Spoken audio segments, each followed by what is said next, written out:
Welcome back to the Cover My Uniqas, and today I'm revealing a frankly odd humbling tactic, being labeled or being accused as a pick-me.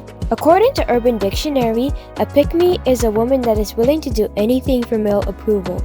I'll be honest when I say how much this definition doesn't fit us, at all. When we mask, most of us don't look for male validation. Rather, we are mostly focused on integrating ourselves into female friendships or women-centered friend groups. However, most of us might get pushed out of these friend groups without knowing the reasons why. The first reason is that they clocked us. They clocked us being neurodivergent. They see our stimming, whether it be hand flapping or even socially acceptable ones like hair twirling. Or they see our quietness or loudness when we are unmasked.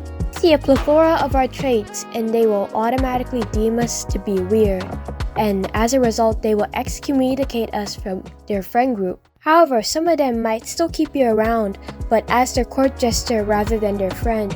They do this through passive-aggressive jokes that they often tell right in front of you because they think that it will go over your head. And it will make Uniqas not as drawn to female-centric friendships as they would like due to these experiences. When they see a Uniqa who might be hanging around with majority of men, they might project the label of pick-me onto them. Even if that Uniqa doesn't even put down women or has no animosity towards women at all, it's just that they felt hurt and unsafe in female friendship. They still might use the label of pick-me against a Uniqa as a way to further isolate and ostracize them. It's because if you're a pick-me, you're a pariah. And most pick-me's deserve to be pariahs if they're actually pick-me's, but most Uniqas aren't. Reason number 2 is that they see us as manic pixie dream girls. Manic Pixie Dream Girl is a movie trope that depicts a young, quirky woman who is often the love interest for the boring male lead. With the Manic Pixie Dream Girl's goal is to have the boring male lead have a zest for life again, or to make the male lead more interesting by proxy due to dating her.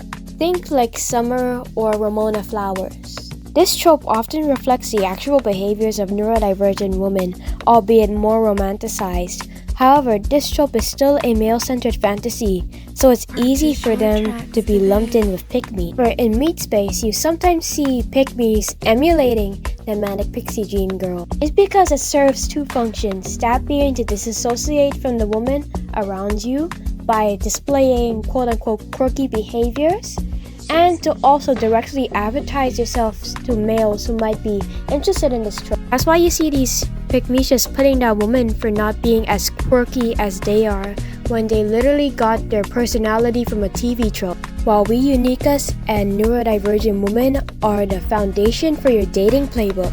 And these pick-me's behavior have a knockoff effect on us. It's because if you dare to be pretty and have an interest in a conversation with a man, they'll inject that trope onto you. That is why we need to be very careful of pick-me's and the men who enable them.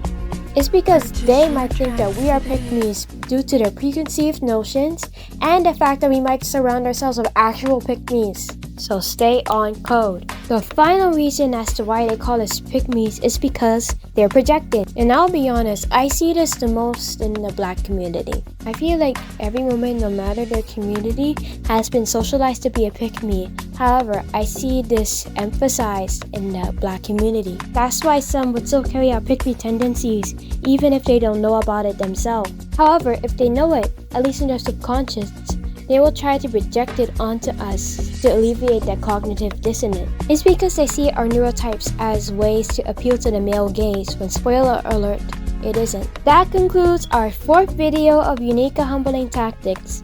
Make sure to keep the Uniqa magic alive. Bye!